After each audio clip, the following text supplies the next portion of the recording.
In the imagination of the American motorcyclist in the 1970s and early 80s, there was no such thing as a cruiser, but one. It was the two-wheeled embodiment of the American dream, the Harley-Davidson. It was more than steel and rubber. It was a defiant roar, a symbol of the open road, of individual freedom, and the fierce independence that defined the nation. This sound, this massive, throbbing V-twin heart, was the undisputed monarch of the highway, and it had ruled the roads for generations. Japanese manufacturers? They were the new kids, known for precision, speed, and reliability, but lacking the soul and the sound required for the American cruising experience. Their clean, efficient, but often aesthetically sterile inline standards stood no chance in this deeply cultural market. The terrain of the American cruiser market was considered sacred, unbreachable territory. But while Harley-Davidson was battling its own severe internal demons, plagued by devastating quality control issues and financial mismanagement stemming from the ill-fated AMF ownership era, its rivals across the Pacific were quietly gathering intelligence.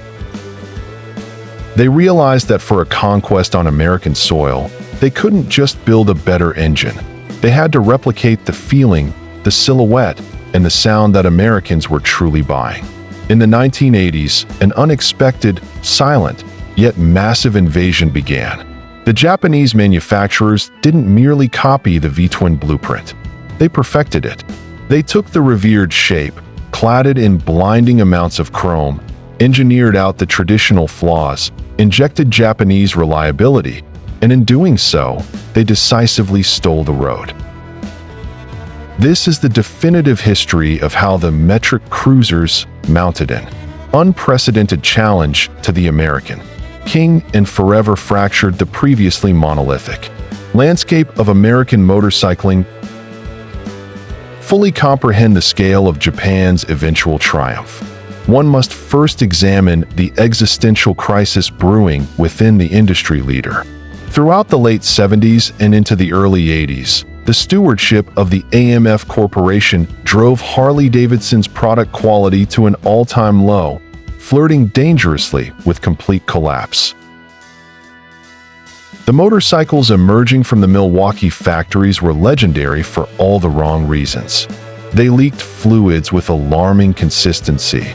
The electrical systems were notoriously fragile, and any expectation of long-term reliability was immediately dismissed by seasoned riders. This pervasive lack of dependability gave rise to a bitter but truthful joke whispered across dive bars and garages.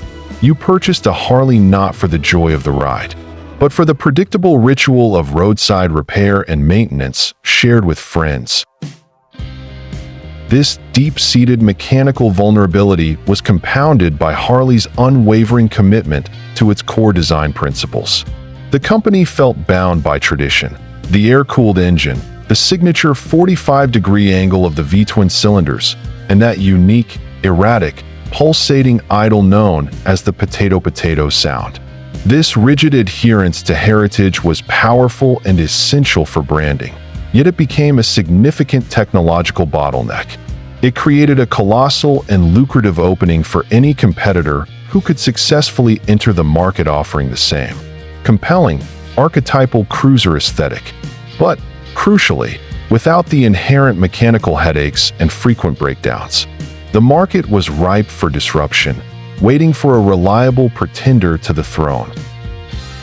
The revelation hit the Japanese manufacturers, particularly the engineering giants at Honda and Yamaha. With profound clarity, American consumers were not buying superior four-stroke engine technology. They were purchasing a powerful, deeply romanticized style and a specific acoustic signature. To successfully invade the cruiser category, the Japanese had to make the difficult, strategic decision to largely abandon the efficient, high-performance inline engines that had brought them global dominance in the rest of the motorcycling world. the action began swiftly. In 1981, Yamaha fired the first major salvo by launching the Virago 750. It was a radical departure, their first mass-produced V-twin cruiser, signaling a complete change in market focus. By 1983, Honda unleashed its formidable counterattack with the Shadow 750 and the powerful, though short-lived, Sabre and Magna V4 bikes. These machines were consciously designed using the established Harley blueprint. Voluminous amounts of dazzling chrome, wide, sweeping fuel tanks, deep, curvaceous fenders, and low seating positions. However, the engineering beneath the shiny facade told a completely different story. These were meticulously engineered machines featuring liquid cooling, often expertly disguised to maintain the traditional aesthetic. A wider V-angle, ranging from 48 to 52 degrees, optimized for better vibration damping and balance. And, towering above all, a legendary reputation for unwavering, turnkey reliability. The influx of these reliable alternatives quickly earned them a moniker, initially intended to be derogatory by traditionalists, the metric cruisers. This term was meant to dismiss them as foreign, non-traditional, and therefore inferior substitutes. But over time, the label began to signify something else entirely, a new, undeniable reality of the American road. The core question facing the potential buyer was a profound shift in consumer value. Why invest substantial money in a pre-owned, high-maintenance Harley, prone to mechanical whims and expensive repairs, when for a fraction of the cost, you could acquire a brand new, flawlessly built, beautifully chromed cruiser from Honda or Kawasaki that was guaranteed to start instantly and never, under any circumstances, leak oil onto your driveway? The Japanese brands were offering the coveted look, the desired sound, or a reasonable facsimile thereof, and the aesthetic appeal, but for less than half the price and with the immense benefit of zero mechanical worries. For the huge and rapidly expanding demographic of newer riders, younger buyers, and cost-conscious consumers, who placed a high premium on dependability and accessibility, the logical and economic choice was overwhelming and absolutely clear. By the late 1990s, the entire Japanese cruiser segment, including the highly successful Yamaha Star, Kawasaki Vulcan, and Honda Shadow/Spirit lineups, had effectively cornered the entry-level and mid-range cruiser market.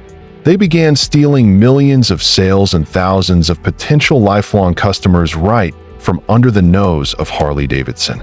This was the true cruiser shock, an overwhelming economic and engineering conquest of the American highway, which finally served as the painful but necessary catalyst that forced Harley-Davidson into a massive, expensive, and critical overhaul of its entire quality control and product development strategy.